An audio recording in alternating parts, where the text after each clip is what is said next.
আসসালামু আলাইকুম। সবাই কেমন আছেন? এবং ভালো আছি আমি। সবাই কমেন্টে আমার প্রশ্নের উত্তর দিবেন। আপনারা কি বলতে পারবেন কোন দেশের সরকার পালিয়ে যাওয়ার পর তাকে ফাঁসির রায় দেওয়া হয়?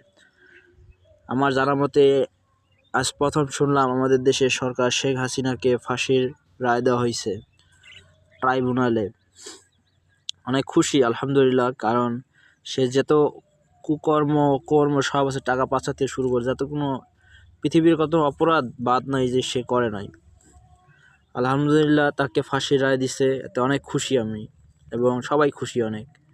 তারপরে কিছু লোক বলবে এটা ঠিক না, সে সে নিষ্পাপ শিশু ছিল, সে কোনো অপরাধ করতে পারে না, এরকম অনেকেই বলবে। বাট আপনাদের মতামত কি আপনারা জানাবেন।